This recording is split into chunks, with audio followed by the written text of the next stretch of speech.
संसार समुद्र का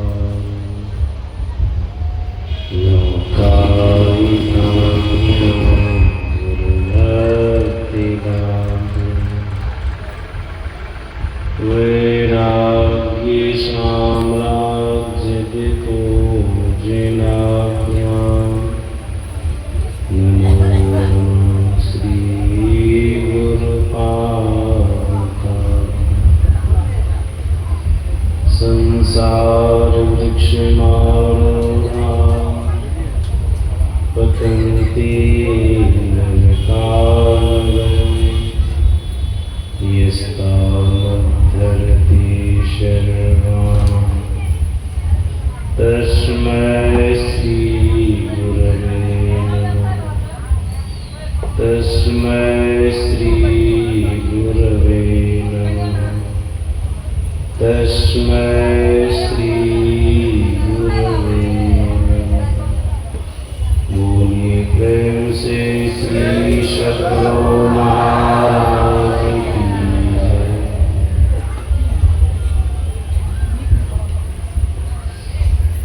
इस पावन स्थल पर मंचासीन सम्माननीय साधु समाज, विद्वत समाज, गायक महोदयगण, हमारे सम्माननीय मन संचालक महोदय श्री लक्ष्मण बाबू, परम आदरणीय सत्संग प्रेमी महानुभावों तथा आदरणीय माताओं एवं भक्तिमती बहन, परमात्मा स्वरूप सद्गुरु महाराज की असीम अनुकंपा से हम सभी लोग संत मत के सत्संग में उपस्थित हैं। संत मत सत्संग की नियमानुकूल कुछ देर पहले यहाँ स्तुति प्रार्थना की बाद सद्ग्रंथ से पाठ हुआ। उस पाठ में मुख्य रूप से 3 बातें हैं। उन्हीं 3 बातों पर अभी मैं आप लोगों को कुछ सुनाऊंगा। 3 बातें क्या आई? गुरु, खान पान और भगवान नाम की महिमा। यही 3 बातें आई। पहले मैं आप लोगों को गुरु की महिमा के संबंध में कुछ सुनाऊंगा, फिर खान पान के संबंध में भी कुछ सुनाऊंगा, अंतिम में भगवान नाम की महिमा क्या है सो भी सुनाऊंगा। आप सभी लोग लज्जित होकर के सुने। पाठ में सुन रहे थे, मनु भगवान कह रहे थे, यथा खनन खनित्रेण नरो वार यदि गच्छति तथा दुर्गतां विद्यां शुश्रूषुरदि गच्छति। मनु भगवान कहते हैं, जैसे मनुष्य कुदाली से धरती को खोद कर धरती के भीतर से जल प्राप्त करते हैं, पानी प्राप्त करते हैं, वैसे गुरु की सेवा शुश्रूषा करके शिष्य गुरु के अंदर में विराजने वाली विद्या को, ज्ञान को हासिल करते हैं। अगर कोई समर्पण का भाव रख करके श्रद्धा भक्ति से गुरु की सेवा करता है, मनोयोग पूर्वक सेवा करता है, तो उनको विद्या की प्राप्ति होती, अर्थात ज्ञान की प्राप्ति होती। भौतिक विद्या, भौतिक ज्ञान की प्राप्ति तो होती ही है। आध्यात्मिक विद्या, आध्यात्मिक ज्ञान की भी प्राप्ति होती है। अगर कोई निष्ठावान होकर के, श्रद्धावान होकर के गुरु की सेवा शुश्रूषा करे तो शास्त्र यह भी कहता, महापुरुष यह भी कहते हैं, गुरु की सेवा शुश्रूषा करने से अंतःकरण पवित्र होता है। जब अंतःकरण पवित्र हो जाता है तब क्या होता है, उनके ही अंतःकरण में भौतिक विद्या, भौतिक ज्ञान है, आध्यात्मिक विद्या, आध्यात्मिक ज्ञान है। जब गुरु की सेवा करेगा, अंतःकरण पवित्र होगा, तो स्वाभाविक रूप से वो विद्या, वो ज्ञान उनके अंदर में प्रकट हो जाएगा। जैसे हम सभी लोग जानते हैं, जल जब गंदा होता है तो जल के नीचे क्या है वो दिखाई नहीं देता, लेकिन कुछ है जल के नीचे दिखाई नहीं देता। जब जल साफ हो जाता तब नीचे की चीज दिखाई देती है। क्या है, देखने में वो चीज आ जाती है, छट छट दिखती है वो चीज, क्योंकि पानी साफ हो गया। जब तक पानी गंदला था तो पानी के नीचे क्या है दिखाई नहीं देता था। जब पानी साफ हो गया तो पानी के अंदर में है कुछ, वो दिखने लगा, वो दिखने लग जाता है।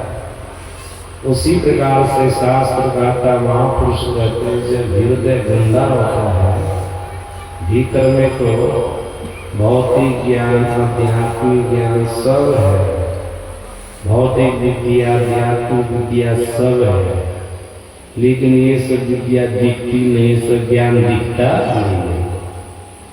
जब गुरु की सेवा शुश्रूषा करते करते हृदय शांत हो जाता है तो वो विद्या, वो ज्ञान दिखने लग जाता है। मैं आप लोगों को प्रसंग सुनाता हूँ, पढ़ने से पता चल जाएगा। हो सकता आप लोग कभी सुने भी होंगे। सत्संग तो यही काम करता है, जीव को भूली हुई बात याद दिलाता है। जो बात विस्मृत हो गई है, जिनको आप कभी सुने हैं, स्मरण में नहीं है, उस बात को सत्संग याद दिलाता है। सज्जनों, बढ़िया से बढ़िया बात को कोई भूल जाए तो फिर उसके अनुसार अपने जीवन को चला सकता है। भूल गया क्या चलेगा, स्मरण में रहेगा तब न अपने जीवन को चलाएगा। अब वो स्मरण में ही नहीं है। संत मत सत्संग जीव को भूली हुई बात स्मरण कराता है। इसीलिए सत्संग में लोगों को आना चाहिए। पौराणिक प्रसंग में आप लोगों को सुनाता था। एक महान संत हो गए, सद्गुरु हो गए, वेद धर्म जी महाराज। ये अपने जीवन में शिष्य नहीं बनाते, सेवक नहीं बनाते, किन्हीं को दीक्षा नहीं देते, किन्हीं को अपना शिष्य नहीं बनाते, सेवक नहीं बनाते। अपनी आत्मा में मगन रहते थे, ब्रह्म पीयूष का पान करते रहते थे। संत थे, सद्गुरु थे, वे धर्म जी महाराज। इनके पास एक बार एक जिज्ञासु नवयुवक आया। किस ख्याल से आया? शिष्य बनने के ख्याल से है, सेवक बनने के ख्याल से है कि हम विवेक धर्म जी महाराज का सेवक बनेंगे, शिष्य बनेंगे। इनका नाम था शांतिपन, नवयुवक का नाम था शांतिपन, यही आया है। वेद धर्म जी महाराज को प्रणाम किए और बोले, हुजूर आप हमको अपना शिष्य बना लीजिए, सेवक बना लीजिए। वेद धर्म जी महाराज कहते हैं, देखो जी, मैं शिष्य नहीं बना, सेवक नहीं बना। ये शिष्य ये सेवक कब धोखा देगा इसका कोई ठिकाना नहीं है। हम लोगों के साथ में भी ऐसी घटना कर जाता है। कोई भी साथ में रहते हैं न, रहते तो बड़ा प्रेम से लगता है कि अब कभी ये छोड़ करके नहीं रहे, लेकिन बीचे में कब चला जाएगा कोई ठिकाना नहीं। हम किस परिस्थिति में है उसका कुछ भी वो ख्याल नहीं रहता है। तुरंत एक दोती जब तक रहता है तो लगता है कि रहेगा, दिल में सा। जब जाने को होगा ना तो फिर ऐसा मुंह लटकाएगा, ऐसा जाएगा कि आपका भी मन खीन हो जाएगा, मन भी खीन होगा। ऐसी घटना घटती रहती। इसलिए वेद धर्म जी महाराज कहते हैं, मैं शिष्य नहीं बनाता, सेवक नहीं बनाता, कब धोखा देगा कोई ठिकाना है। सज्जन, इसके लिए धर्म ग्रंथ में बहुत सारे प्रमाण हैं। अभी उतना प्रमाण देने का समय भी नहीं है। और आप लोग समझ लीजिए, बहुत ऐसे भी शिष्य हुए, सेवक हुए जो अपने गुरु को बहुत धोखा दिए हैं। गुरु को यहाँ तक कि मार करके उसकी गद्दी को अपनाना चाहा। ऐसे भी बहुत सारे सेवक में शिष्य हुए। जब मैं हरिद्वार में रहता था वहाँ पर ऐसी घटना घटती ही रहती थी। कोई सेवक अपने गुरु को बदमाश से मिल करके मरवा दिए, उनकी गद्दी पर बैठ गए। ये तो सेवक जो लड़का है वैसा करता है। उधर तो शिष्या भी रखते हैं, महात्मा से चेली भी रखते हैं। कभी कभी चेली भी बदमाश से मिल करके गुरु को मरवा दिया, गद्दी पर बैठ गए। सरकार को पता चला तब तो जेल चले गए। नहीं पता चला तो गुरु की गद्दी पर आनंद ले रहे हैं। कर्म का फल तो मिलेगा ही, लेकिन तत्काल जैसे खुजलाते हैं तत्काल तो आनंद आता ही, भले बाद में लहरता है। खुजली होती है, खुजलाते हैं तो खुजलाने में आनंद आता है ना। जब खुजलाना छोड़ देते तब कैसा लगता है, लहर आता है ना। उसी प्रकार से गद्दी का सुख जब मिलता है ना तब तो आनंद आता है। लेकिन ये जो हत्या करवाया है, गलत ढंग से गुरु को मरवाया है, जब उसका परिणाम उनके जीवन में एकदम लहर है, मतलब दुख होगा। ऐसे भी शिष्य लोग बहुत हुए, सेवक लोग बहुत हुए हैं। इसलिए भी धर्म जी महाराज कहते हैं, मैं शिष्य नहीं बनाता, सेवक नहीं बनाता, धोखाबाज होता है। क्या कहता संदीपन ये लड़का, गुरु महाराज मैं आपके साथ कभी धोखाधड़ी नहीं करूंगा। मैं घर का सभी कुछ छोड़ करके आया हूं, आपका लक्ष्य लेकर के आया हूं। आपकी सेवा करूंगा, आपके संग में रहूंगा, आप अपना शिष्य बना लीजिए। वे धर्म जी महाराज नहीं माना। अंतिम में शांतिपन लड़का क्या कहता है, गुरुदेव हमको विश्वास नहीं है। सुनिए मैं आपको कहता हूँ, आप कहिएगा आग में कूद जाने के लिए तो हम आग में कूद जाएंगे, विश्वास नहीं आता। आप पानी में कूदने कहिएगा तो हम पानी में कूद जाएंगे। आग में कूदने से, डरने से हम आग में कूद करके हम जल जाए, हम कभी ऐसा डर नहीं रखेंगे, कूद जाएंगे। पानी में डूब करके मर जाएंगे, ये कभी हम डर नहीं रखेंगे, पानी में कूद जाएंगे। इतना ही नहीं कहा, गुरु महाराज आप पहाड़ से कूद करके मरने कहिएगा ना तो पहाड़ से कूद करके भी मर जाएंगे, लेकिन आप हमको सेवक बना लीजिए, नाम लीजिए, अपना शिष्य बना लीजिए। जब इस तरह से बोले तो एक धर्म जी महाराज बोले ठीक है, मैं तुमको नाम देता हूँ, अपना सेवक बनाता हूँ। उनको नाम दिए, उनको सेवक बना लिया। कुछ समय तक आश्रम में रहे। गुरु बोले वे धर्म जी महाराज अपने शिष्य सांदीपन को, देखो तू केवल और केवल सेवा कर सकता है, मैं तुमको कोई भी भौतिक ज्ञान अध्यात्म ज्ञान नहीं सिखाऊंगा, कुछ भी नहीं सिखाऊंगा, न तो भौतिक ज्ञान न अध्यात्म ज्ञान, न भौतिक विद्या न अध्यात्म विद्या, कुछ भी नहीं सिखाऊंगा, केवल और केवल तुमको हमारी सेवा करना पड़ेगा।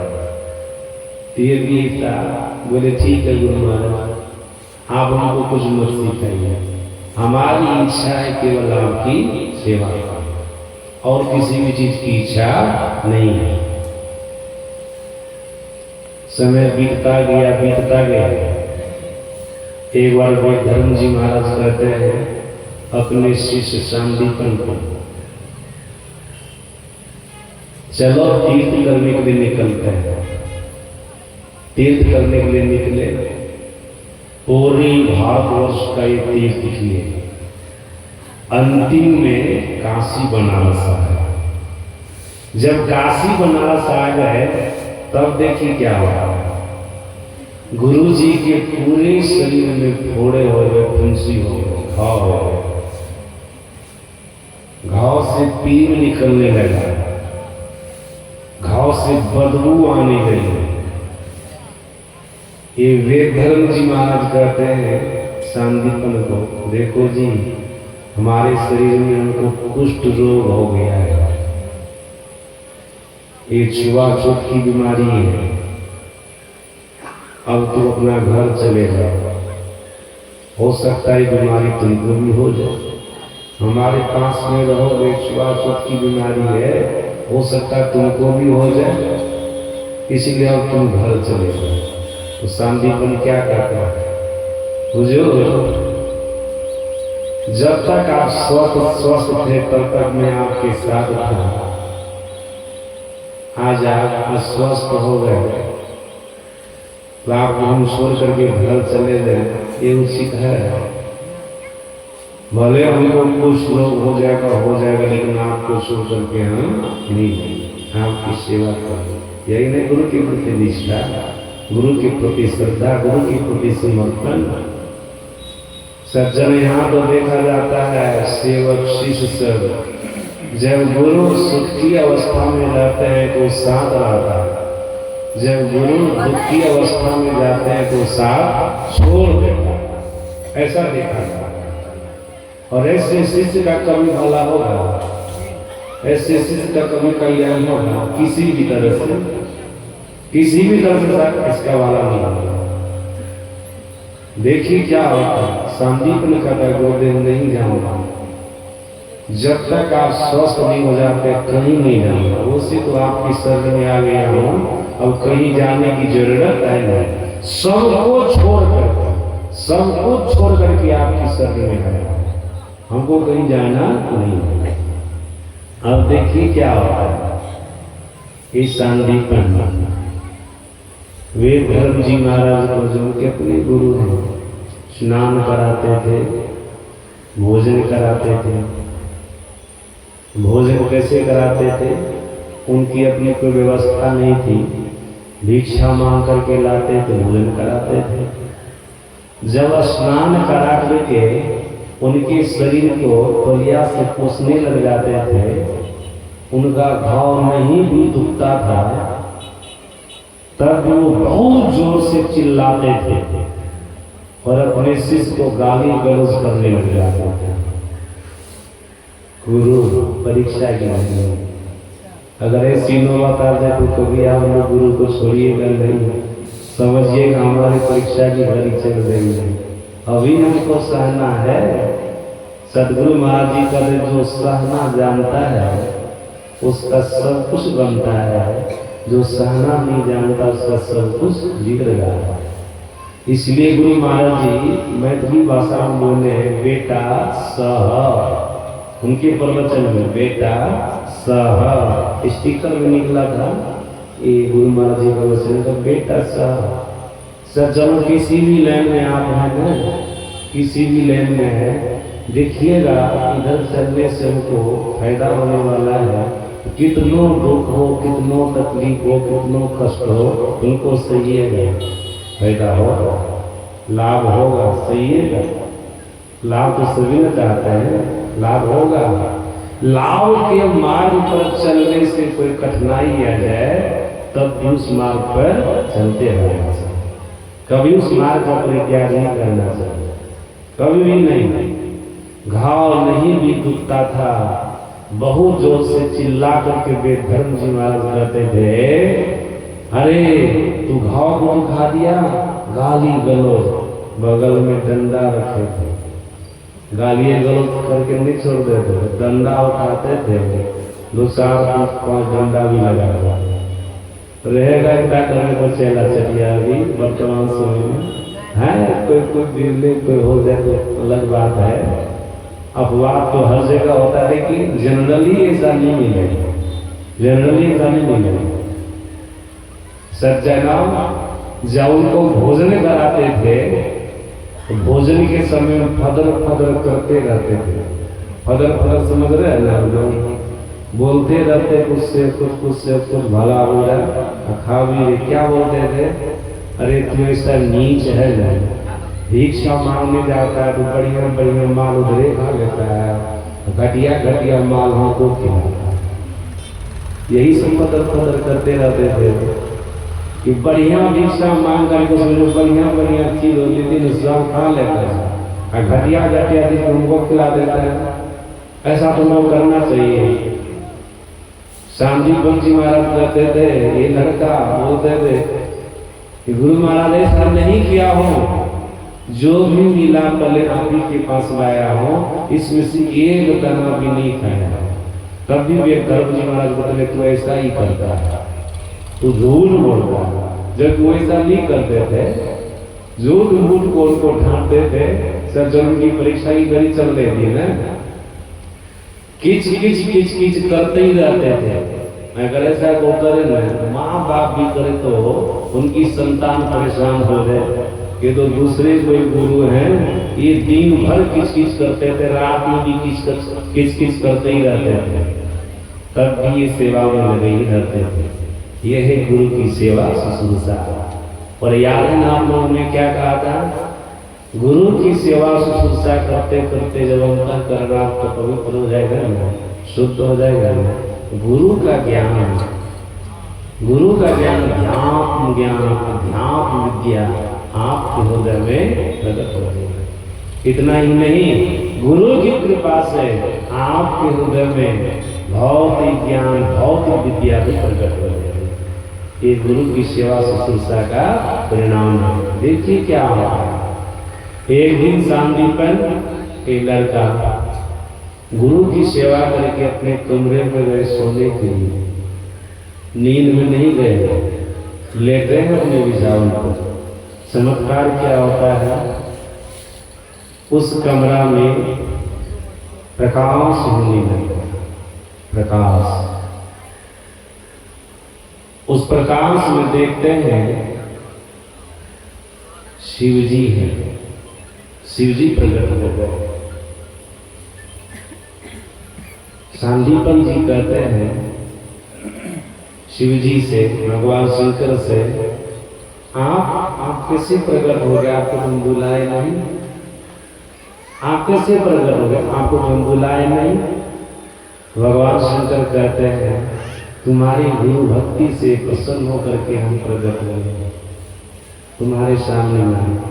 किससे प्रसन्न होकर के, गुरु भक्ति। याद रखिएगा आप लोग, अगर दिल दिमाग से समर्पण का भाव रख करके गुरु की सेवा कीजिएगा ना, गुरु का दर्शन तो होगा ही, गुरु के आत्म स्वरूप का दर्शन तो होगा ही, परमात्मा स्वरूप का दर्शन तो होगा ही। इससे पहले 33 करोड़ देवी देवता है, देव सत्ताएं हैं, उनका भी दर्शन होगा, सबका दर्शन हो जाएगा। ये गुरु की कृपा है, गुरु की सेवा शुश्रूषा का परिणाम है। सज्जनों भगवान शंकर बोले तुम्हारी गुरु भक्ति से मैं प्रसन्न होकर के तुम्हारे पास आया। गुरु भक्ति कैसी सभी लोग जान रहे हैं, कितना कष्ट सह करके गुरु की सेवा कर रहे। पहले तो गुरु महाराज सेवा में रखते नहीं थे, दीक्षा देते नहीं थे, दिए तब देखते हैं गाली गलौज मार पीट सब सह रहे, सब सह रहे, कितनी सेवा कर रहे हैं। सज्जना भगवान शंकर कहते हैं सांदीपन से मैं तुमसे प्रसन्न हूँ, तुम्हारी गुरु भक्ति से, तुम हमसे कुछ वरदान मांग लो। सांदीपन क्या कहते हैं, हमको वरदान की जरूरत नहीं है, हम तो सब कुछ अपना गुरु महाराज जी को समझ लिए, जो है सो हमारे गुरु महाराज जी हैं। हमारे जीवन में सुख होगा दुख होगा सब गुरु महाराज जाने। अब हम किसी की शरण में नहीं जा सकते, किसी से कुछ मांग नहीं सकते। क्या समर्पण का भाव है, ऐसा होना चाहिए ना लोगों को। हम लोग भी गुरु भक्त हैं, गुरु के प्रति इसी प्रकार का समर्पण का भाव। दादू दयाल जी महाराज की प्रसंग को आप लोग सत्संग में सुनते रहते, मैं बराबर कर देता हूँ प्रसंग। दादू दयाल जी महाराज अपने गुरु के आश्रम में रहते थे, बोलते रहते थे अपने गुरु महाराज जी के लिए, गुरुदेव तन भी तेरा, मन भी तेरा, धन भी तेरा, तेरा पिंड प्राण, बोलते रहते। क्या समर्पण का वो भीतर से बोलते थे, ऊपर से नहीं। बहुत ऐसे लोग होते हैं ऊपर से बोलते हैं भीतर से नहीं, लेकिन दादू दयाल जी महाराज ऊपर से नहीं भीतर से बोलते थे, अंतरात्मा से बोलते थे अपने गुरुदेव के लिए। गुरुदेव तन भी तेरा, मन भी तेरा, धन भी तेरा, तेरा पिंड प्राण। एक बार में गुरुदेव सुन लिए, पूछे दादू किसके लिए बोल रहा है, क्या बोल रहा है, सुनाओ तो। सुना दिए, तन भी तेरा, मन भी तेरा, धन भी तेरा, तेरा पिंड प्राण। गुरुदेव ये बोल रहे थे और आपके लिए बोल रहे थे। उनके गुरु महाराज जी कहते हैं सब कुछ उन्हीं को दे देगा, अपने लिए कुछ नहीं रखेगा। तब देखिए दादू दयाल महाराज क्या इम्पोर्टेंट बात बोली, यही चीज हम लोगों को भी रखना है। गुरु महाराज जी को सब कुछ दे करके जो दादू दयाल जी महाराज रखे हैं ना, वही हम लोगों को भी रखना है, किसी चीज की कमी नहीं है। दादू दयाल जी महाराज को कहते हैं कि गुरुदेव सब कुछ हमें को दे देगा। दादू दयाल जी क्या करे, गुरुदेव सब कुछ नहीं दिया, एक चीज रख लिया। कहाँ कुछ रखा, तन दिया, मन दिया, धन दिया, पिंड प्राण सब कुछ दे दिया, तुम्हारे लिए बचा क्या। गुरुदेव जो बचा है ना बोलता नहीं। उनके गुरुदेव कहते हैं वो भी बोल, तब कहते ठीक है, तब पूरे बोल देते हैं। बोले गुरुदेव सुनिए, गुरुदेव तन भी तेरा, मन भी तेरा, धन भी तेरा, तेरा पिंड प्राण। गुरुदेव सब कुछ तेरा, तू है मेरा, यह दादू का है। गुरु महाराज सब कुछ आपका है, लेकिन आप हमारे हैं, यही न समर्पण। सब कुछ आपका है, हमारा सब कुछ आपका है, लेकिन आप हमारे हैं। तो सज्जन आप गुरु महाराज सबको देकर उनको ले लीजिएगा, किसी जी को ले लेंगे।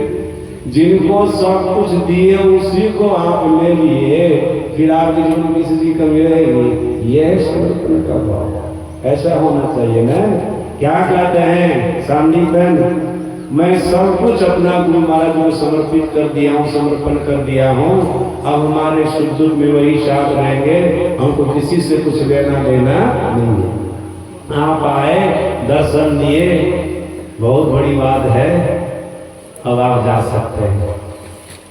भगवान शंकर कहते नहीं कुछ मांगो। बहुत जब जिद किए ना तो सांदीपन कहते हैं अच्छा हमको तो कुछ नहीं चाहिए, गुरु महाराज जी बीमार हैं, उनको कुष्ठ रोग हो गया है, उनकी बीमारी छुड़ा दी, उनके कुष्ठ रोग गुरु के लिए याद रखिए, अगर जो संतान अपने माता पिता के लिए सब कुछ सोचते हैं, संतान को किसी चीज की कमी नहीं रहती। उनका ही लौकिक जीवन और पारलौकिक जीवन दोनों जीवन सुख से बीतता है। उसी प्रकार से जो शिष्य अपने गुरु के लिए ऐसा सोचता है कि गुरुदेव हमारे हर तरह से सुखी रहे, गुरुदेव को किसी भी प्रकार का दुख न हो, गुरुदेव को किसी भी प्रकार का कष्ट न हो, तो फिर उस शिष्य का भी जीवन, सांसारिक जीवन, लौकिक जीवन और पारमार्थिक जीवन, पारलौकिक जीवन, दोनों जीवन सुख से बीतता है। ये सब नॉलेज तो आपको सत्संग नहीं होगा, सत्संग के अलावा कहीं होगा, कहीं नहीं हो सकता है। इसलिए लोगों को सत्संग में आना चाहिए। सज्जन देखिए क्या कहते हैं शांति बहन, गुरु महाराज जी बीमार हैं, उनको आप ठीक कर दीजिए। भगवान शंकर कहते हैं जाओ तुम अपने गुरु महाराज जी से पूछो, वो ठीक होना चाहते हैं। भगवान शंकर को सब पता है, उनके गुरुदेव जो लीला कर रहे हैं, लीला कर रहे हैं, उनको सब पता है। इसलिए बोले जाओ अपने गुरु महाराज जी को पूछना, वो ठीक होना चाहते हैं। अगर ठीक होना चाहेंगे तो हम ठीक कर देंगे, ऐसा नहीं कि हम ठीक कर देंगे। वो होना चाहेंगे ठीक तो हम ठीक कर देंगे। जब पूछा तो शिष्य के मन में हुआ, शांतिपन के मन में बीमार है तो ठीक होना तो चाहेंगे, करेंगे गुरु महाराज ठीक होना तो चाहेंगे। आगे पूछते हैं, जाकर के अपने गुरु महाराज जी को, वेद धर्म जी महाराज को प्रणाम करके पूछते हैं कि देखिए हुजूर, आज हम सेवा करके सोने के लिए जा रहे थे ना, भगवान शंकर एकाएक प्रकाश फैलाते हुए आ गए। हम उनको बोले कि आप हम बुलाए नहीं, आप कैसे गए? वो बोले आपकी गुरु भक्ति से प्रसन्न होकर के आए, गुरु सेवा से प्रसन्न होकर के आए, तो फिर हमको कुछ वरदान देना चाहे। बोले हमको तो कुछ नहीं चाहिए, हमारे सुख के भाग्य हमारे गुरु महाराज जी, हमको कुछ आपसे नहीं चाहिए। तो बोले बहुत आग्रह करने लगे। तो हम बोले कि गुरु महाराज जी बीमार हैं, उनको कुष्ठ रोग हो गया है, उनकी बीमारी को छुड़ा दीजिए, उनके रोग को छुड़ा दीजिए, घाव को छुड़ा दीजिए। हमको बोले कि जब गुरु महाराज जी को पूछ करके आओ, मुझे पूछने आए हैं, आप ठीक होना चाहते हैं? भगवान शंकर पूछे। अब वो जवाब क्या देंगे? इतना जोर से उनको बिगड़े न, गाली गलौज देने लगे न। बोले कि तुमको हम पहले अपना सेवक नहीं बना रहे थे, शिष्य नहीं बना, जबरदस्ती को सेवक बना, शिष्य बनाया। जब हमारे शरीर में रोग हुआ, बीमारी हुई, कुछ रोग हुआ, उसी समय तुमको हम भगा भी रहे थे, कह रहे थे जाने तो गया नहीं।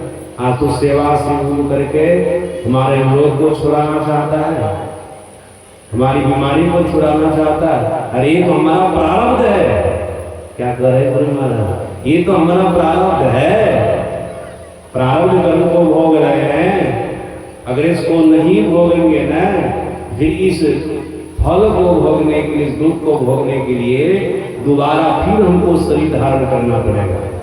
समझ रहे हैं बात को? और आप लोग ऐसा भी कभी सुने होंगे, सदगुरु महाराज जी की सेवक, पहले का सेवक सतलोकवासी पूजपा स्वामी सिद्धदास जी महाराज, ये भी बीमार थे। गुरु महाराज से कम ही छोड़ते, लगभग बराबर में थे। गुरु महाराज जी उम्र में बड़ थे, लेकिन कम ही बड़ था। जब शरीर उनका छूटा, तो सदगुरु महाराज जी के शरीर छोड़ने के बाद, छूटने के बाद 6 महीने के बाद उनका भी शरीर छूट गया। ये भी अति बुजुर्ग थे, सज्जन बीमार थे। हफ्सी की बीमारी थी, दम्मा की बीमारी थी।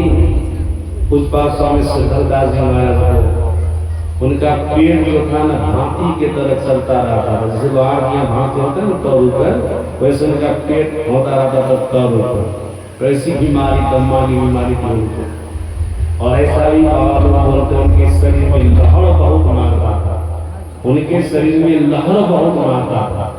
एक बार उनकी एक सेवक आकर के गुरु महाराज जी के सेवक को बोले, गुरु महाराज को कहिए श्रीधर बाबा को आशीर्वाद दे देंगे, बहुत दुख में है, दम्मा की बीमारी है, हपसते रहते हैं, साथ साथ उनके शरीर में लहर मारता है। बहुत कष्ट होता है, आशीर्वाद दे देंगे सब कुछ छूट जाएगा। सेवक बोले गुरु महाराज जी को, तो गुरु महाराज जी क्या सुनाए, श्रीधर बाबा के सेवक को सुना करके जोर से आशीर्वाद देंगे, छूट जाएगा, उसका रोग छूट जाएगा, उसकी बीमारी छूट जाएगी, दम्मा रोग छूट जाएगा, शरीर का लहर भी ठीक हो जाएगा। लेकिन ये भोग बाकी रह जाएगा ना, इस भोग को भोगने के लिए श्रीधर सिंह को फिर दोबारा जन्म लेना पड़ेगा। जाओ श्रीधर सिंह को कहना, गुरु महाराज जी श्रीधर बाबा कभी श्रीधर सिंह कहते थे, कभी मालिक कहते थे, ये दोनों बात बोलते थे। बोले जाओ श्रीधर सिंह को कहना, अगर ये स्वीकार है फिर मैं उनके रोग को, उनकी बीमारी को छुड़ा दूंगा। जाकर के पूछे न, बोले ऐसा काम मत करो, इसी जन्म में भोग भाग करके खत्म कर देना है, खत्म कर देना, फिर इसको भोगने की दोबारा हमको जन्म लेना नहीं पड़ेगा। क्योंकि सदगुरु महाराज जी ने इतनी कृपा की है, कर्म का सिद्धांत अकाट्य होता है। जब तक कर्ता अपने के कर्म का फल भोग नहीं लेता, तब तक वो कर्म उसका पीछा नहीं छोड़ता। चाहे शुभ कर्म हो या अशुभ कर्म, भोगना ही पड़ता है। देखते ना अवतारी पुरुष भगवान आए, उनको भी कर्म का फल भोगना पड़ा। संत महापुरुष आए, उनको भी अपने कर्म का फल भोगना पड़ा। सज्जना अभी आचार्य श्री हैं, सब जानने किस अवस्था में है। चाहे तो शरीर को छोड़ दे, कोई साधारण पुरुष थोड़े है, कोई साधारण पुरुष नहीं। सज्जन जो नर रूप में हरि थे, सदगुरु महाराज जी ईश्वर के सदृश थे, ईश्वर थे, उनकी सेवा किए हैं, कोई साधारण पुरुष है। जो संसार में भगवंत का रूप माना जाता है, ईश्वर का रूप माना जाता है, उनकी वो सेवा किए हैं। जो नर रूप में हरि हैं, उनकी सेवा किए हैं। अब तब भी देखिए, कारण इनके पास में सामर्थ तो बहुत है, शक्ति तो बहुत है, शरीर को कभी भी छोड़ सकते। सोचते हैं चलो हमारा किसी जन्म का ऐसा है, उसको भोग करके इसी जन्म में खत्म करते हैं, फिर बाद में हमको फिर शरीर धारण करना न पड़े। सच्चों में याद रखिएगा, संत या भगवान कोई भी है, उनका जो कभी किसी जन्म का किया हुआ बुरा कर्म है ना, जब तक भोगते भोगते समाप्त नहीं हो जाएगा, तब तक संत भगवंत बन जाने पर उनको बारंबार अवतार लेना पड़ेगा, संसार में आना पड़ेगा। जब वो भोग खत्म हो जाएगा ना, तो सदा के लिए उनका जन्म मरण का चक्र खत्म हो जाएगा। भले जन्मने का दुख उनको नहीं होगा, मरने का दुख नहीं होगा, जीवन काल में भी जो दुख होगा, उस दुख में वो सुख का अनुभव करेगा, लेकिन कर्म का फल आने। हम आपको तो दिखेगा कि इनको भी कष्ट है, हम आप तो अवतारी उस भगवान को भी दुख में देखे, सज्जन संत को भी दुख में देखे। इतिहास में लिखा हुआ है, पुराण में लिखा हुआ है, बहुतों के लिए सुने हैं, बहुतों को देखे हैं। सदगुरु महाराज जी को भी जानते हैं, रोग हुआ है, बीमारी, उनका भी ऑपरेशन हुआ, सभी लोग ध्यान दें। महर्षि संत परमहंस जी महाराज को भी रोग हुआ, नहीं हुआ स्वाद, रोज टैबलेट खाते थे। महर्षि साई स्वामी जी महाराज को भी रोग हुआ, वो भी रोज टैबलेट खाते थे। हम लोगों की बीमारी में सज्जन और तो रामकृष्ण परमहंस महाराज के लिए आप लोग जानते हैं कैंसर का रोग हुआ, ये सब कुछ साधारण समझते हैं। महात्मा बुद्ध को पेचिस का रोग हुआ, शंकराचार्य महाराज को भवंदर का रोग हुआ। इसलिए सबका सुना रहे कि आपको भ्रम नहीं होगी, केवल गुरुदेव महाराज को, गुरु महाराज के सेवकियों को रोग हुआ। भड़का भड़का को उन लोग इसको कहते हैं ना, ये महान लोग हैं, उनके भी जीवन में रोग है। हाँ, ये याद रखिएगा, इनके जीवन में जो दुख आया है, केवल हम आपको देखने के लिए है, उस दुख से वो महापुरुष दुखी नहीं होते। जैसे मोर के पंख पर आंख रहती है, वो आंख देखने का काम नहीं करती है, उसी प्रकार से संत और भगवंत के शरीर में रोग होता है, वो रोग रुलाने का काम नहीं करता है। समझ गए ना, कि वो संसार के लोग देखते हैं कि इनको भी रोग हैं, सज्जन उनको रोग देख करके, बीमारी देख करके संसार के साधारण लोग डरते भी हैं। जब संत को, भगवान को बीमारी नहीं छोड़ सकता है, कर्म नहीं छोड़ सकता, तो हमको छोड़ेगा?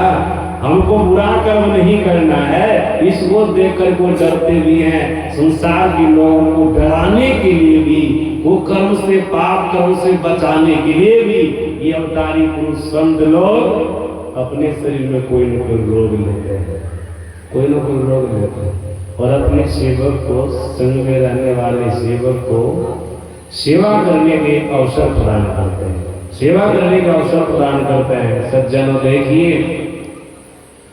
गुरुजी बोलते हैं, वे धर्म जी महाराज कहते हैं सांदीपन को, तुमको सेवा में रहना हो रहो, नहीं रहना हो जाओ, हमको ठीक नहीं होगा कि हमारा प्रारब्ध कर्म को भोगेंगे।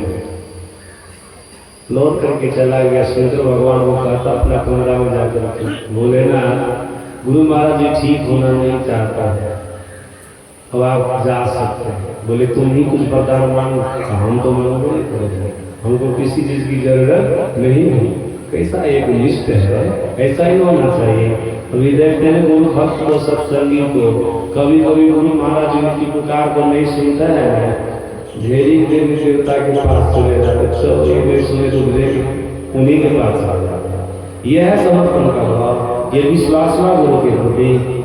अटल विश्वास नहीं हुआ, एक तो खिचड़े हैं आप, इसलिए कभी आपका काम बनेगा, कभी नहीं हो बनेगा।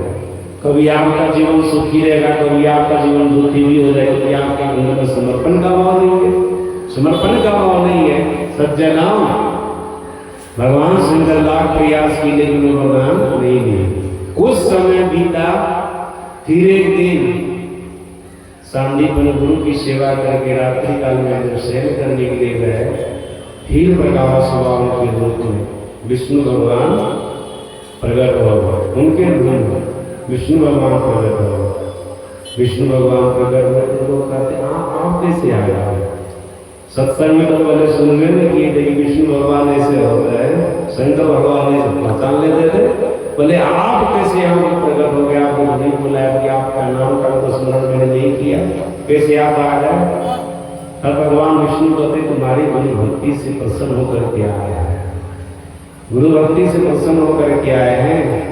सुनो, गुरु भक्त का दर्शन तो देव सत्ताएं भी करती, देवता लोग भी करते हैं।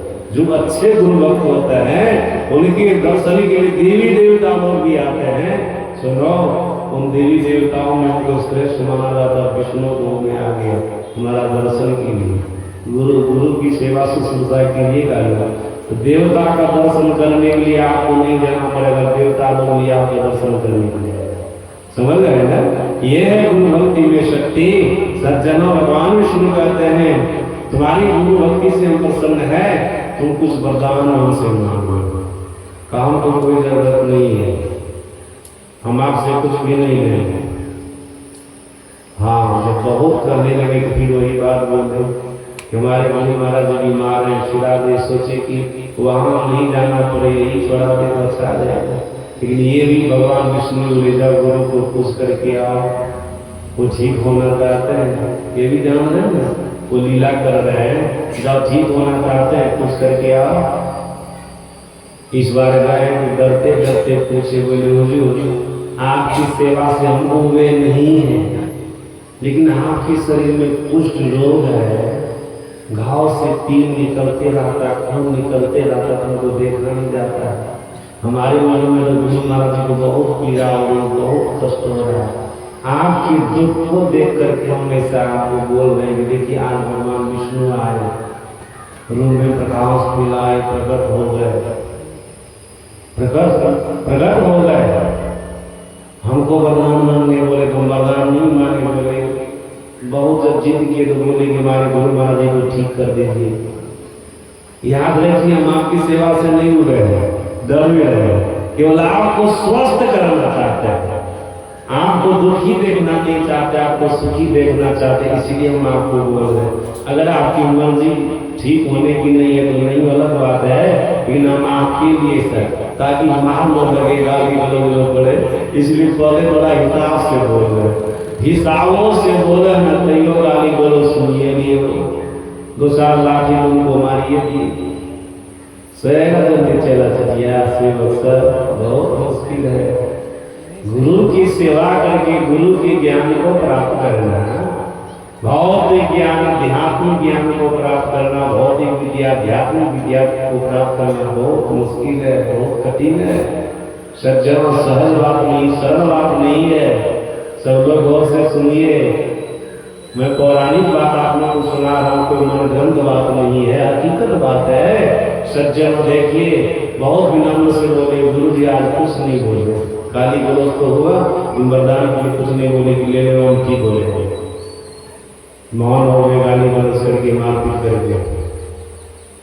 सेवक चला गया रूम में, विष्णु भगवान को बोला, गुरु महाराज ठीक होना नहीं चाहता, गाली गलौज दिए, मारपीट किए, चुप हो गए, कुछ बोले नहीं।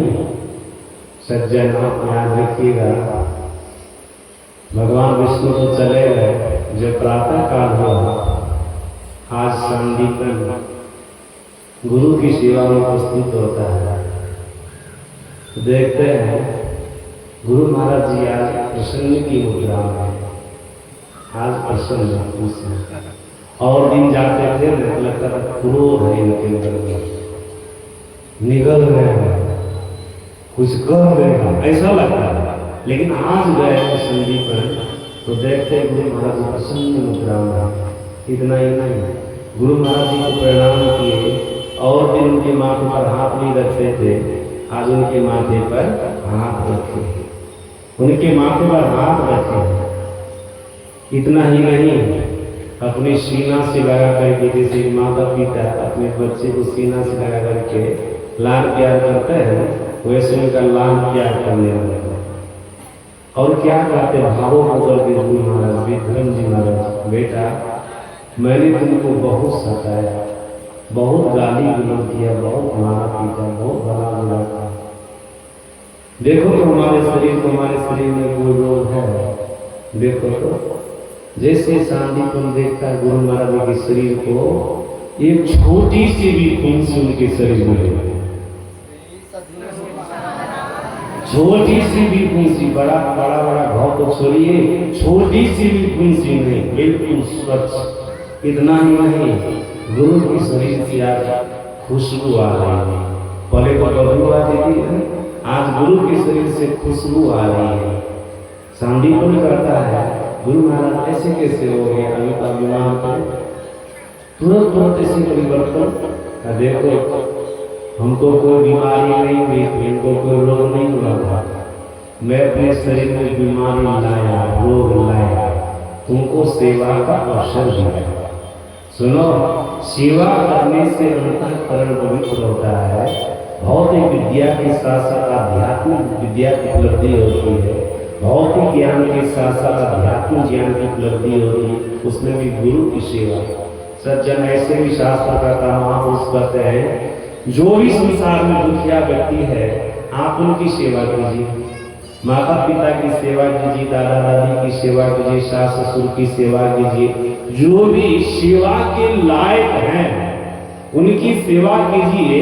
उनकी सेवा करने से भी आपका अंतःकरण पवित्र होगा, शुद्ध होगा, आपका अंतःकरण निर्मल होगा।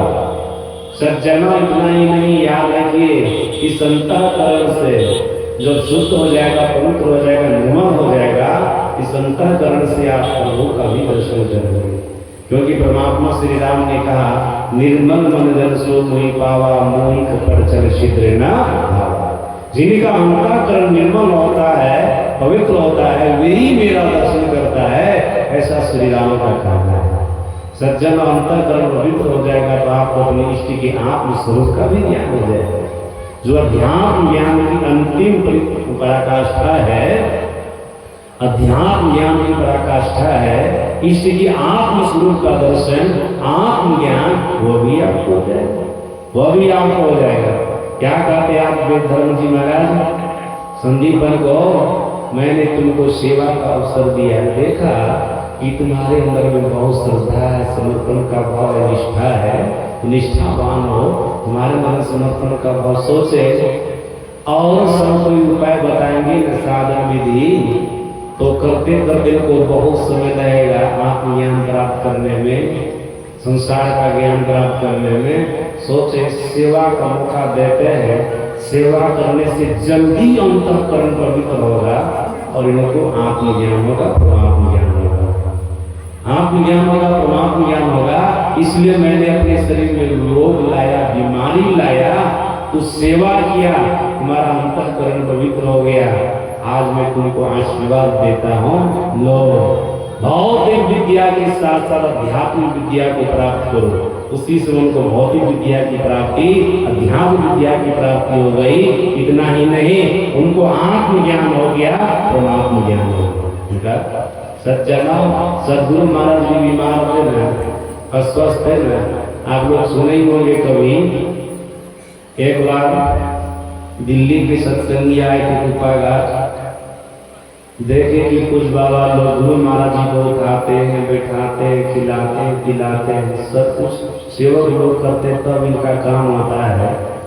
उनके मन में हुआ, आचार्य श्री बराबर ये बात सुनाते थे, आप लोग कभी सुने उनके मुखारबिंद से, उनके मन में हुआ गुरु महाराज जी अगर सेवक नहीं रहते बहुत दुर्गंजन होता, बहुत कष्ट होता, लेट पर पड़े रहते, खाना पेशाब करते रहते, उसी पर पड़े रहते, बड़ा दुख होता है। देखो उठाने पर उठते हैं, बैठाने पर बैठते, खिलाने पर खाते हैं, तो भूखे रहते हैं जैसे जैसे। अगर सेवक लोग नहीं रहते तो क्या होता है, उनके मन में हुआ। जब के जाने का दिन आया ना, प्रातः का जाने का दिन जब आया तो चौका में कुछ खाया पिया, सोचा गुरु महाराज जी को प्रणाम करके निकलेंगे अपने घर के लिए। संजोग देखिए गुरु महाराज जी लीला की, जब गुरु महाराज जी के पास आए तो गुरु महाराज जी के पास कोई नहीं थे। गुरु महाराज जी अपने रूम में थे, किवाड़ी लगी हुई थी। वो आदमी खिड़की से झांक करके गुरु महाराज जी को देखते, दर्शन करते। देखते क्या है, गुरु महाराज जी लाठी लेकर के अपना अकेले रूम में बढ़िया से टहल रहे। उसी समय उनको हुआ, महर्षि हरिमंद जी महाराज को जा करके बोले, हुजूर हम तो सोचे थे कि गुरु महाराज हमको उठाएगा बैठाएगा, हम लेते रहेंगे, पैखाना पेशाब पर पड़े रहेंगे, भूखे प्यासे रहेंगे, हमारे मन में ऐसा हुआ था। लेकिन आज मैं जा रहा हूँ, देखा कि गुरु महाराज जी जिनको उठाने पर उठते थे, बैठाने पर बैठते थे, अपने से लाठी लेकर के रूम में टहल रहे। तो महर्षि हरिमंद जी महाराज कहते हैं, गुरु महाराज को कुछ हुआ है थोड़े, गुरु महाराज को बीमार होकर के, स्वस्थ होकर के हम सेवकों को मौका दिया है सेवा करने की, हम सेवकों को मौका दिया है। सज्जन साधु संत जो बीमार पर मौका देते हैं, सेवा से शीघ्र अंतःकरण पवित्र होता है, उसको भौतिक विद्या के साथ साथ आध्यात्मिक विद्या हो जाती है, भौतिक ज्ञान के साथ साथ आध्यात्मिक ज्ञान हो जाता है। सज्जन इतना ही नहीं, उनको ब्रह्म का दर्शन, परमात्मा का भी दर्शन हो जाता है। ये गुरु की सेवा से शिक्षा में ताकत है, ताकत है। सज्जन एक बात कर देते हैं, अगर कोई शिष्य गुरु की सेवा नहीं भी किया है ना, अगर शिष्य पर गुरुदेव प्रसन्न हो जाए तो इसीलिए उनके अंदर में ज्ञान का भंडार हो जाता है। आप लोग सिख संप्रदाय की 8वें गुरु का नाम सुने होंगे। 8वें गुरु का नाम हरे कृष्ण, 8वें गुरु है सिख संप्रदाय का। सज्जनों, इनको 5 साल की अवस्था में गुरुगद्दी मिली। कितने साल की अवस्था में? 5 साल। पढ़िएगा उनके जीवन चरित्र को, आपको पता चलेगा। हमारे पास में है 10 गुरु के जीवन चरित्र साथ में है। किसी को संशय होगा तो रूम में जाकर के अपने से देख सकते हैं। प्रमाण के साथ बोलता हूँ, सज्जना 5 साल की अवस्था में इनको गुरुगद्दी मिली। एक गुरुगद्दी पर बैठे तो लोग तो बहुत इनसे जलने लग गए थे। इनके बड़े भाई थे, इनके पिता उनको नहीं दिए थे गुरुगद्दी, छोटे लड़के को दिए थे, हरकिशन राय को दिए। सज्जनों देखिए क्या होता है, इनके भाई को बहुत जलने लग गए इनसे। उस समय औरंगजेब था, उनको भी पत्र लिखा, किसी तरह से इनको गुरुगद्दी से उतार दे। बहुत बड़ी लंबी चौड़ी कहानी है, उनका प्रसंग है, उधर नहीं जाना है। एक बार औरंगजेब इनको बुलाए, वो दिल्ली में थे, इनको पंजाब से जाना था। सज्जनों, रास्ते में अम्बाला में ठहरे। अमृतसर से निकले, रास्ते अम्बाला में ठहरे, वहां पैर डाले। वहां पर एक पंडित आया, ब्राह्मण आया, बड़ा विद्वान पंडित था। देखा इनको 5 साल के हैं, उनको बोले आप जो 5 साल के हैं, आपका अध्यात्म ज्ञान हुआ है? गुरु गद्दी पर बैठ गए, आप गुरु गद्दी के लायक हैं? हरकिशन जी महाराज कहते हैं आपको कैसा लग रहा, हमको ज्ञान नहीं है। हमको ऐसा लगा 5 साल के तो क्या ज्ञान देगा, 5 साल के बच्चा को ज्ञान लगा कुछ नहीं। हमको क्या 5 साल में तो बच्चा सब नाम ही लिखाता है, स्कूल में नाम नहीं लिखाता है, उसके बाद पढ़ाई शुरू 6 साल हो गया, 4 साल बोलेगी, हम लोग न जानते हैं 900 साल बोले 6 साल में नाम ही लिखाता और 5-6 साल के क्या होगा तुमको ज्ञान? पंडित जी अहंकार में आकर के बोलता है अगर आप गुरु गद्दी पर बैठे हैं तो गीता का श्लोक सुना दीजिएगा।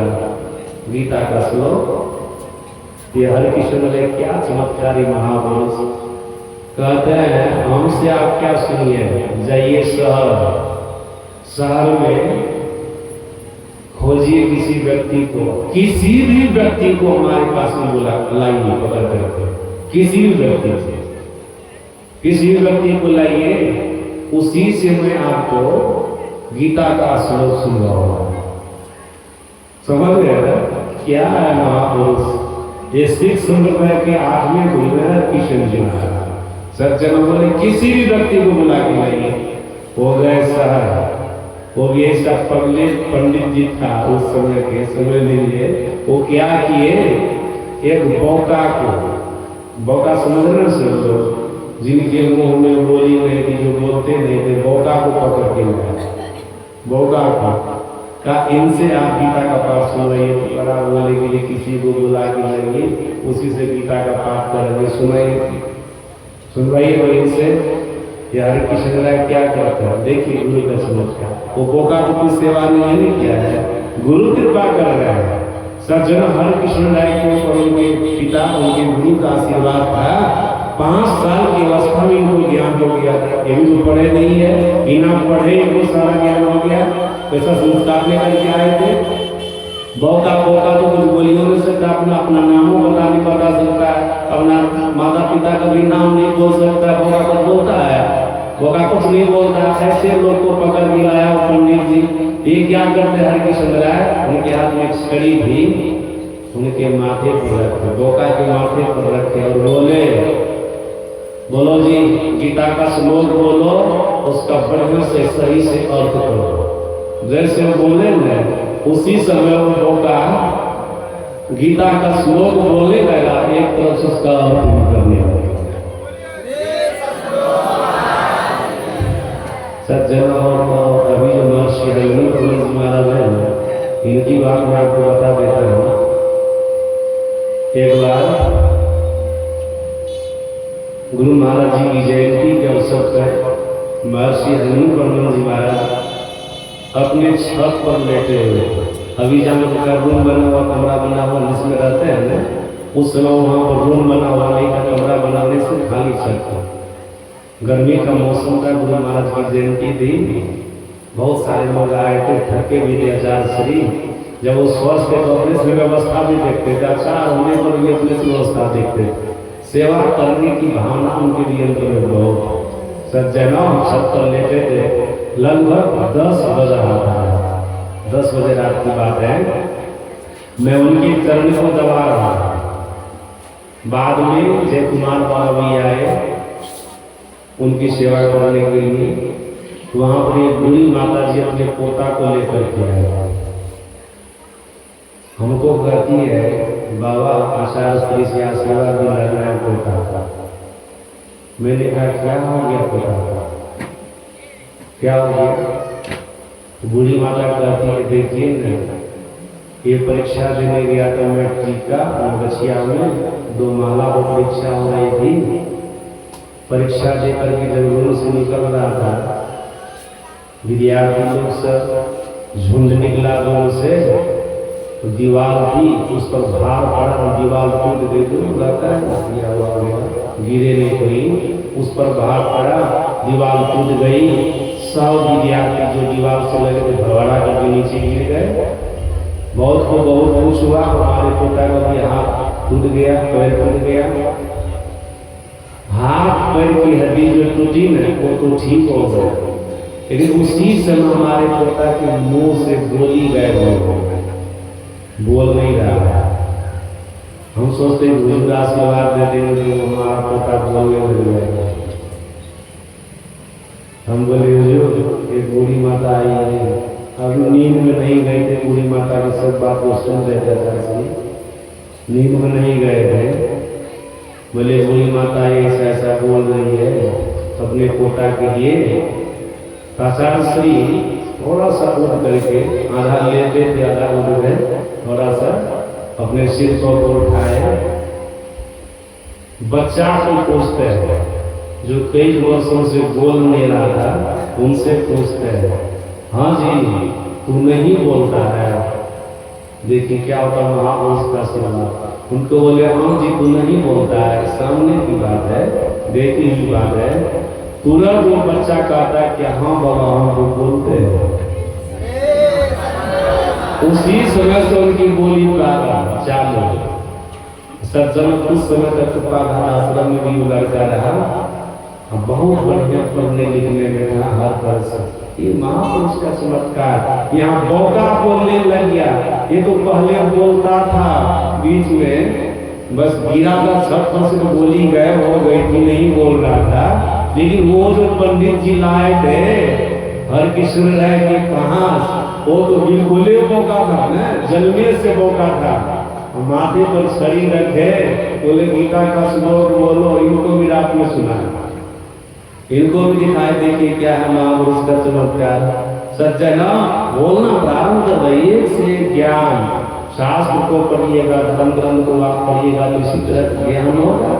सज्जन शंकराचार्य महाराज के शिष्य टोटकाचार्य को देखिए मन बुद्धि का था, गुरु की सेवा किया, शंकराचार्य महाराज की सेवा किया, अध्यात्म ज्ञान भौतिक ज्ञान दोनों ज्ञान प्राप्त किया, आत्मज्ञान प्राप्त किया और अपने गुरु की गद्दी के अधिकारी भी बने टोटकाचार्य महाराज। ये कोई साधारण पुरुष नहीं। एक नाथ जी महाराज के शिष्य थे पूरणपुरी, उनके जीवन को पर एक नंबर के मन बुद्धि के थे, कुछ भी उनको पढ़ाई में मन नहीं लगता था, लेकिन गुरु की सेवा से सुचता करके गुरु के अंदर में विराजने वाली सारी विद्या को हासिल कर लिया। चाहे भौतिक विद्या हो, आध्यात्मिक विद्या हो, आत्मज्ञान हो, सारा ज्ञान को प्राप्त हो गया। सज्जन इतना ही नहीं, आप सभी लोग जानते हो उपमन्यु का प्रसंग, उपमन्यु का प्रसंग भी आप लोग जानते हैं कि अपने गुरु की सेवा करके, मासियाए धर्म की सेवा करके, गौ चरा करके सारा ज्ञान हासिल कर लिया हो, सब ज्ञान को प्राप्त कर लिया। ये गुरु की सेवा से संस्था का परिणाम है। सज्जनों गुरु भक्त आदमी की प्रसंग को भी आप लोग जानते हैं, याद रखिएगा। ये सांदीपक जिसका मैं प्रसंग में आप लोगों को सुना रहा था, एक दिन ऐसे महान गुरु हो गए, एक दिन ऐसे महान गुरु हो गए, इनका चेला कौन बना? भगवान कृष्ण। सांदीपक समझ रहे हैं ना, यही सांदीप ने उन्हीं के नाम से प्रचलित हो। क्या हो, गुरु की शरण में जाएंगे न, हर तरह से आपका भला होगा, हर तरह से आपका आपका जीवन दिव्य हो जाएगा, आपका जीवन सुंदर हो जाएगा। सचो याद रखिएगा, जैसे धोबिया कपड़ा को साफ करते करते कपड़ा को चकाचक कर देता है ना, उसी प्रकार से सदगुरु को महापुरुष धोबिया की संज्ञा दी है। वो शिष्य के हृदय में कपड़ा को साफ करते करते उसको चकाचक कर देता है। सज्जन बढ़िया कपड़ा पहनने में आपको आनंद आएगा, याद रखिएगा, बढ़िया हृदय हो जाएगा, फिर आपको प्रभु का दर्शन हो जाएगा। जिनका दर्शन होने पर जीव का हर तरह से भला होता है, हर तरह से कल्याण होता है, वैसा परमात्मा को पालेंगे। इसलिए जीवन में गुरु चाहिए, गुरु की सेवा शुश्रूषा चाहिए। मनु भगवान कहते हैं जैसे मनुष्य कुदाली से खोदते खोदते धरती के भीतर से जल पाता है, वैसे गुरु की सेवा शुश्रूषा करते करते शिष्य गुरु के संपूर्ण ज्ञान को पाता है। अब आगे खान पान की बात हो गई। सज्जन अगर सच्चे जीवन आपको जो अपने जीवन में सच्चे सद्गुरु आ जाएंगे हैं, सच्चा ज्ञान हो जाएगा, तो आपका खान पान भी सुधर जाएगा। खान पान भी सुधर जाएगा। जीवन में सच्चे सद्गुरु आ गए, सच्चे गुरु आ गए। और किचराग हुआ कि खान पान सुधरने वाला नहीं है। अभी देखते ना किचराग को संसार में बहुत घूम रहा है, अपना भी मांस मछली खाता है, चेला चकिया को भी मांस मछली खिलाता है। यह किचरे गुरु न है, अरे किचरा गुरु। ऐसे गुरु की शरण में जाएंगे, यहाँ देखिए उस गुरु का कल्याण तो नहीं होगा, आपका भी कल्याण नहीं होगा। सब कोई बढ़िया से याद रखिएगा, जो गुरु मांस मछली खाने वाला हो, खैनी खाने वाला हो, गांजा पीने वाला हो, बीड़ी सिगरेट ये सब पीने वाला हो, दारू सब पीने वाला हो, और कहता हो कि हमारे शरण में आ जाओ, उनको ईश्वर तक की यात्रा करा देंगे, तो कभी उनकी शरण में नहीं जाएंगे। समझ लीजिएगा, ये झूठा गुरु है, कच्चा गुरु है, हमको फुसला करके पटिया करके हमारा धन हरण करना चाह रहा है। वो आपके धन का हरण तो कर लेगा, लेकिन आपके दुख का हरण नहीं करेगा, आपके शोक का हरण नहीं करेगा। वो गुरु मरेगा, लेकिन नरक में जाएगा, और आप उनके चेला बनेंगे तो आप भी मर करके नरक में जाएंगे। वो सामने तुलसीदास ने लिखा है, हरई शिष धन शोक न हरई, सो गुरु भोग नरक महा। जब गुरु भोग नरक में चला जाएगा, चला जाएगा नरक में रहेगा। आनर गुरु बता चेला, अब दोनों नरक में खेलम खेला। अभी देखते हैं ना कितने लोग कहते हैं भगवान शंकर को मानो, मांस मछली छोड़ने की जरूरत नहीं है, गांजा दारू छोड़ने की जरूरत नहीं है, सब कुछ खाओ पियो। लगता है भगवान शंकर उसी को आकर के बोल दिया है ऐसे कि हमको भजने के लिए कुछ भी छोड़ने की जरूरत नहीं है। लगता उन्हीं को आकर के बोल। सज्जनों, भगवान शंकर से माता पार्वती उनकी पत्नी ने पूछा है कि बोले ना, मनुष्य को मांस मछली खाना चाहिए? भगवान शंकर ने कहा कभी नहीं खाना चाहिए, किसी भी हालत में नहीं खाना चाहिए। माता पार्वती कहते अगर कोई खा ले तब, सुनिएगा बढ़िया से, माता पार्वती कहते अगर कोई मनुष्य खा ले तब खाता हो तब भगवान शंकर कहते तब वो मनुष्य शरीर में मनुष्य कहलाने के लायक नहीं है। वो मनुष्य शरीर में मनुष्य कहलाने के लायक नहीं है, जो मांस मछली खाने वाला। मनुष्य शरीर में मनुष्य नहीं कहला सकता। माता पार्वती कहती तब क्या कहलाता बता दीजिए। महाभारत के छठा खंड को पढ़िएगा, उसमें लिखा हुआ वही की बात मैं आपको बता रहा हूँ। भगवान शंकर करे देवी सुनो, जो मांस मछली खाने वाला हो तो क्या कहलाता है? आत्मार्थेय प्राणानिशा स्वादु फलिंसया व्याघ्र गृह श्रीगालेश राक्षस समस्त। ये भगवान शंकर का वचन है। भगवान शंकर कहते देवी सुनो, जो मांस मछली खाने वाला है ना मनुष्य, वो मनुष्य के शरीर में व्याघ्र कहलाता है। व्याघ्र का मतलब सभी लोग समझ रहे हैं, पढ़े लिखे लोग तो समझते ही होंगे, नंबर को थोड़ा सा दिक्कत होगी। व्याघ्र का मतलब होता है बाघ।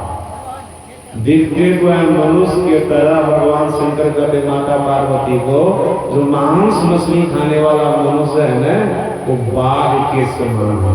इतना ही का करके रहा है, नहीं आगे भी बताते हैं। और आगे क्या कहते हैं? गिद्ध। गिद्ध का मतलब क्या होता है? गिद्ध। गिद्ध का मतलब गिद्ध। भगवान शंकर बोल रहे हैं, अगर कोई शिव चर्चा वाला यहाँ पर है ना, तो भगवान शिव की चर्चा कीजिए, उसके लिए कोई मना नहीं है। भगवान की चर्चा करना तो चाहिए ही, सबको करना चाहिए।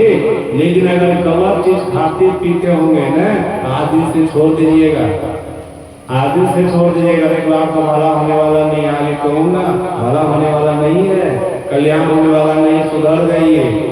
संत मत के सत्संग में आकर के नहीं सुधरिएगा, किसी सत्संग में नहीं सुधरिएगा। यहाँ पर तो सुधरने का भरपूर ज्ञान दिया जाता है ना। और जिस तरह से आपका हर तरह से भला होगा, हर तरह से ज्ञान होगा, वो ज्ञान यहाँ पर मिलता है। यहाँ पर आकर भी इतना भला नहीं किए, कल्याण नहीं किए, कहीं भी आपका कल्याण होने वाला नहीं है, कहीं आपका कल्याण नहीं होगा। भगवान शंकर की बात सुना रहा हूँ, किसी के पास में महाभारत छठा खंड होगा तो लाइएगा, मैं आपको उसमें से निकाल के दिखा दूंगा जो बोल रहा हूँ। ये भगवान शंकर का वचन है। कहते हैं माता पार्वती से भगवान शंकर, मांस मछली खाने वाले मनुष्य के शरीर में बाघ के समान है, आगे कहते गिद्ध के समान है। गिद्ध अभी भारत में दिखता है, लेकिन पूरे भारत में नहीं है, सो भी नहीं कहेंगे। गुजरात जाते हैं उधर अभी भी गिद्ध है, इधर बिहार और यूपी तरफ गिद्ध नहीं दिखाई देता है, लेकिन गुजरात की तरफ अभी भी गिद्ध है। गिद्ध क्या खाता है? मांस खाता है। जैसे बाघ मांस खाने वाला प्राणी है, वैसे गिद्ध भी मांस खाता है, मणि खाता है। किसके समान है मनुष्य? तो मांस मछली खाने वाला बाघ और गिद्ध। और आगे कहते भगवान शंकर श्रीगाल। श्रीगाल का मतलब सियार, देहाती भाषा उसको नड़िया कहते हैं। भगवान शंकर के वो मनुष्य नड़िया के समान है, सियार के समान, गीदड़ के समान, जो मांस मछली खाने वाले है। और आगे क्या कहते हैं, अंतिम में क्या कहते हैं, राक्षस समस्तुषः, वो मनुष्य राक्षस के समान है। दिखते तो है मनुष्य के तरह, लेकिन किसके समान है? राक्षस के समान है, जो मांस मछली खाने वाला मनुष्य है। सज्जन आप सभी लोग जानते हैं, रावण मनुष्य के शरीर में था ना, लेकिन वो मनुष्य कहलाया, क्या कहलाया? राक्षस। ब्रह्मा का पोता है, पर पोता है, पुलस्त का पोता है, विश्वशर्वा का बेटा है, ब्राह्मण कुल में जन्मा है, मनुष्य शरीर में है, अप्रकांड विद्वान। कल मैं सुना रहा था ना, इनके अंदर में तो विद्या माया है, विद्या है इनके अंदर में, लेकिन इसका दुरुपयोग कर रहा है, इसलिए घोरम काल में प्रवेश करेगा। सज्जना याद रखिएगा, मनुष्य के शरीर में मनुष्य नहीं कहलाया, राक्षस कहलाया। एक दिन ऐसा हुआ, इनका 1 लाख बेटा मारा चला गया, 1.25 लाख पोता मारा चला गया। उनकी लंकापुरी जो सोने की थी ना, हनुमान जी आंख से जला दिया। कहीं करा है भगवान श्री राम के हाथ से मारा गया, जिनके मुंह में पानियों देने वाला कोई था, मुंह में आगो देने वाला था, क्या देना था? भले भगवान के हाथ से मारा गया तो मर करके स्वर्ग चला गया, अलग बात है, लेकिन पूरा वंश खत्म हो गया ना। उसी प्रकार से याद रखिएगा, अगर आप मांस मछली खा करके भगवान का भजन कीजिएगा तो भगवान तो आपको मारने नहीं आवेगा। रावण के जैसे पापी तो नहीं है कि भगवान आपको मारने आवेगा। ऐसे पढ़िएगा तो मर करके नरक जाइएगा, हो सकता जीवन काल में आपका वंश उजड़ जाएगा।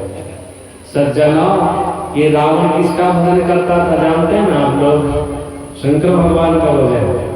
जैसे अभी लोग मांस मांस खा करके शंकर भगवान को पूज लेते हैं, उसी प्रकार से मांस मांस खा करके भगवान शंकर को भजते थे। सब कुछ उसका खत्म हो गया ना, उसी प्रकार से अभी भी आप भगवान शंकर को मांस को खा करके भजिएगा, एक दिन होगा कि रावण बलवान हो जाएगा। रावण तो भगवान के हाथ से मारा गया, उनका पाप खत्म हो गया तो स्वर्ग चला गया, लेकिन आप तो भगवान के हाथ से मारे जाएंगे नहीं, ऐसे मरेंगे, हम मर करके नरक चले जाएंगे। इसलिए ऐसा काम नहीं किया। अभी जो लोग कहता है ना, सब कुछ खाओ पियो, सब कुछ खाओ पियो, भगवान को भजो, तो ऐसे गुरु की शरण में करो। ध्यान तो गुरु, जो सच्चा गुरु है, जो सच्चा सदगुरु है, उन्हीं की शरण में जाइए, जो आपको गलत चीज खाने पीने से मना करे। किसी प्रकार के नशाओं का सेवन नहीं करना चाहिए। शास्त्र दाता महापुरुष कहते, जो किसी प्रकार के नशाओं का सेवन करता है उनको ब्रह्म हत्या का पाप लगता है, वो मरता है तो ब्रह्म पिशाच बनता है, एक प्रकार का राक्षस बनता है। इसलिए किसी प्रकार के नशाओं का सेवन भी नहीं करना चाहिए। मांस मछली तो नहीं खाना चाहिए, नशाओं का सेवन भी नहीं करना चाहिए। पाठ में सुन रहे थे, मनु भगवान कह रहे थे जो मांस खाने की इच्छा मात्र करता है ना, उससे बढ़कर के और कोई दूसरा पापी नहीं हो सकता। जो मांस खाने की इच्छा किया और जो खा रहा है कितना बड़ा पापी होगा। इसलिए मांस मछली का भक्षण नहीं करना चाहिए, किसी भी नशाओं का सेवन नहीं करना चाहिए। संत कबीर साहब ने कहा, मांस मछलियां खाते है सुरापान से है, सोलर जल से जाएंगे जीव मूरी की। जो मांस मछली को खाने वाला होता है ना, वो आदमी धर्म के खेत से उसी तरह से उखड़ जाता है जैसे कोई मूली को खाता है तो खेत में कुछ भी नहीं बढ़ता है। धर्म की कोई आस्था नहीं रहती, उनका किसी प्रकार से भला नहीं हो सकता, उनका किसी प्रकार से कल्याण नहीं हो सकता है। इसलिए मांस मछली का भोजन नहीं करना चाहिए, किसी प्रकार की नशाओं का सेवन नहीं करना चाहिए। सज्जनों, थोड़ा ही आपको बता दिया। तीसरी बात क्या है? भगवान नाम का स्मरण। जीवन में भगवान नाम का स्मरण करना चाहिए। जो भगवान नाम का स्मरण करता है उसको क्या होता? संत कबीर साहब ने बहुत बढ़िया से कहा, स्मरण से सुख होता है, स्मरण से दुख जाए, कह कबीर स्मरण की साईं माही। संत कबीर साहब कहते स्मरण से सुख होता है, स्मरण से दुख चला जाता है। और क्या होता स्मरण करने से? साईं माही समाए। स्मरण में कितना ताकत है, सज्जन याद रखिएगा। मैं आप लोगों को समाज में बता देता हूँ, 10:30 होने वाला, 10:15 के ऊपर हो गया है। समाज में थोड़ा बता देता हूँ। सदगुरु महाराज जी ने कहा स्मरण के बारे में, गुरु महाराज जी ने कहा वर्णात्मक नाम का जो जाप होता है यह भी स्मरण है, और ध्वन्यात्मक नाम का जो ध्यान होता है यह भी स्मरण है। कोई सोचे कि हम वर्णात्मक नाम का जाप करके सभी प्रकार के दुख से छूट करके सभी प्रकार के सुख को पा लें और साथ साथ परमात्मा में जाकर के मिल जाए, ऐसा होगा? केवल वर्णात्मक नाम का जाप करके स्मरण करके नहीं होगा। सज्जन, वर्णात्मक नाम का जाप करेंगे पाप राशि का नाश होगा, बहुत प्रकार के दुखों का नाश होगा, रिद्धि सिद्धि की प्राप्ति होगी।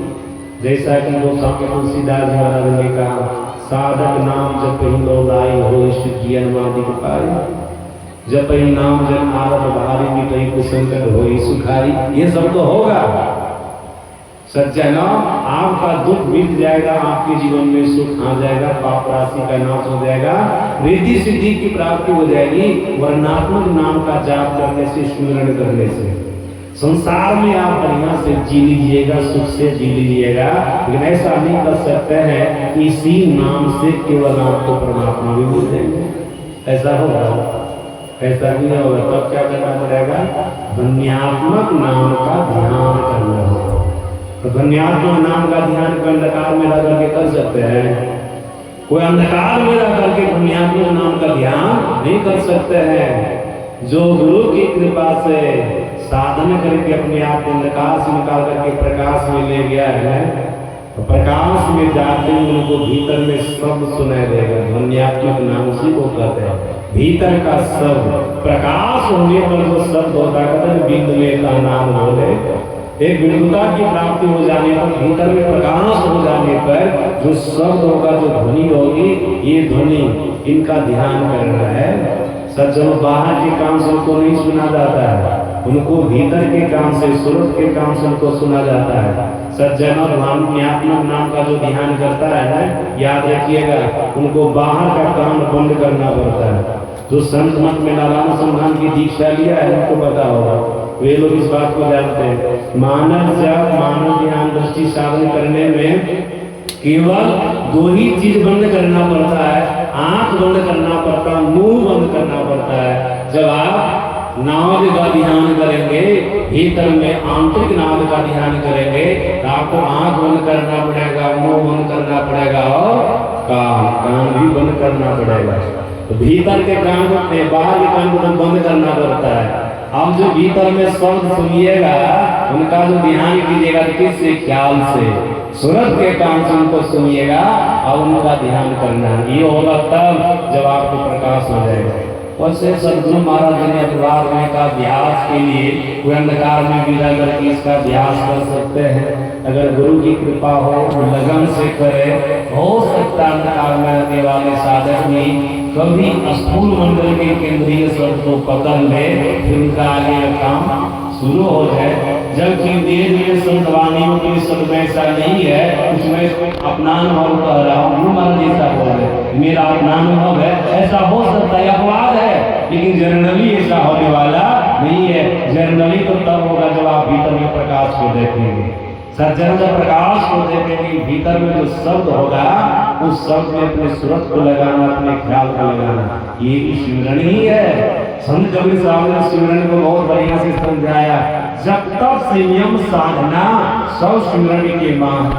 सज्जन इतना ही नियम का पालन करते हैं, जब तक करते, सत्संग करते, ध्यान करते, सब सिमरन के लिए अंतर्गत आता है। सत्कर्म को भी महापुरुषों ने सिमरन की संज्ञा में दी है। सज्जना यहाँ पर जब पुण्यात्मक नाद का ध्यान करेंगे, ये भी सिमरन है। जब इस सिमरन में आप पक्के हो जाएंगे, याद रखिएगा, इसी सिमरन के बदौलत आपको अपना ज्ञान होगा, परमात्मा का ज्ञान होगा।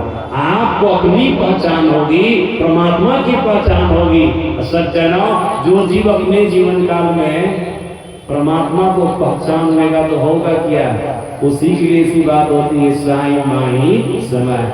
जीवन काल में भी साधना करके अपने आपको परमात्मा से मिला देता है। जब शरीर छूटता है ना, तब पूर्ण रूपे में परमात्मा मिलकर के एक में देखो। जब तक शरीर नहीं छूटा है तो स्थूल शरीर को रखे, एक आवरण को पकड़ के रखे।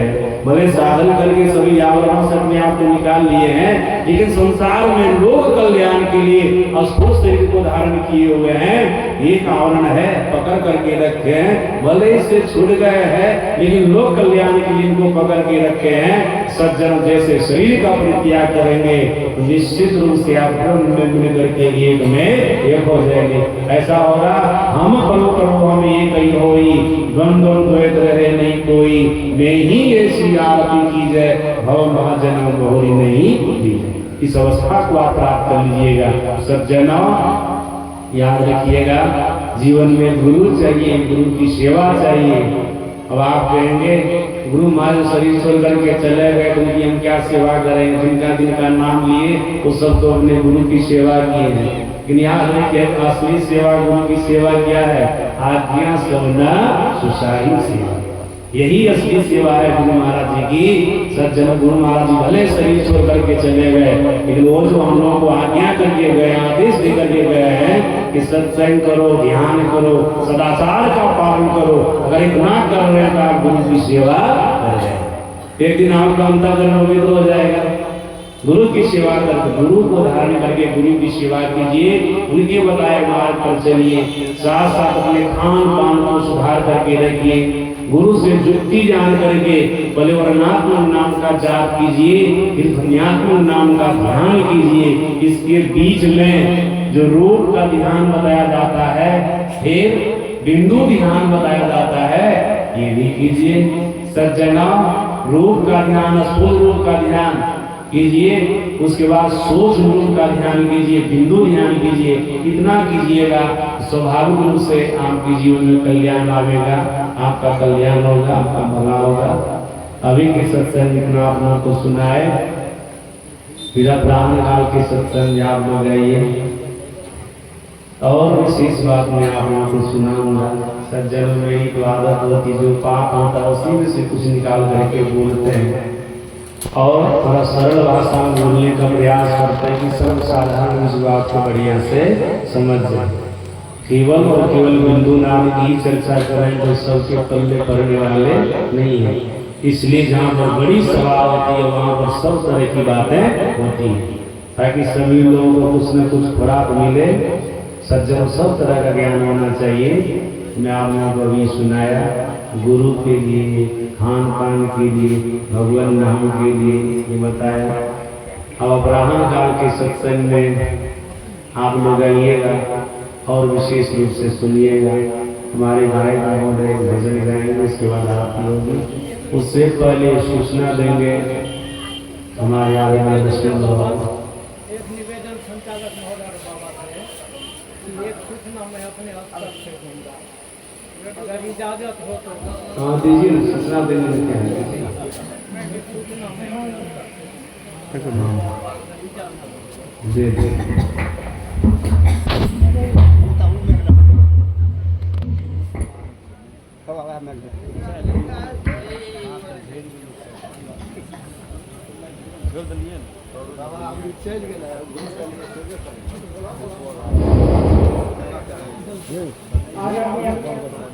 सत्संग प्रेमियों